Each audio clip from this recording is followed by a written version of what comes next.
Като спортист, нормално всички имаме различни болешки.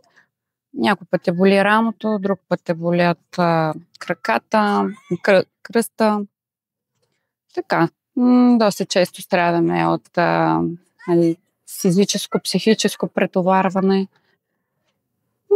И реших, че вместо да си купувам хапчета от аптеката за сън и за обезболяващи, по-добре да опитам балнеото, което предлага Посейдон. Все пак живея тук и е най-разумно, най-безопасно, безобидно. Също така не изключвам факта, че цялостното преживяване е изключително приятно. Веднага се усети ефекта. Не знам, не мисля, че е плацево, защото спах непробудно над 8 часа. Преди това беше сложно да се случи. Винаги се събуждах, защото не мога да се завъртя от болка.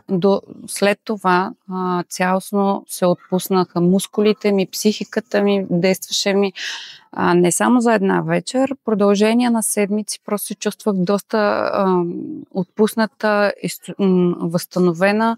Изключително приятно беше цялото преживяване от масажи, вана направих, лавандулова. Също така, изключително много препоръчвам Магнезиевото езеро. Смятам, че то за мен специално имаше най-голям ефект, включително с масажа и кислороден коктейл също така препоръчвам. Какво ме впечатли най-много? Абсолютно всичко. От входа още те посрещат много приятен персонал, който изглежда искрен и това отношение се усеща.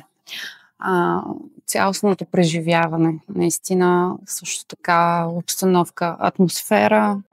Бих препоръчала балнео център Посейдон с 2 ръце на всеки. Просто няма как да сбъркате, ако направите този избор, защото още след първото посещение моето желание е да се връщам отново и отново и дори да нямам болешки, аз го правя дори вече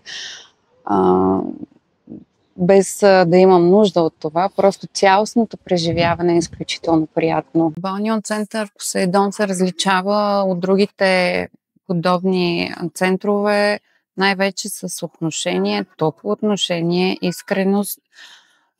Енергията също така е много положителна и позитивна. Със сигурност не съм била на малко места и то не само тук в тази област, въобще в цяла България и го препоръчвам с сърце.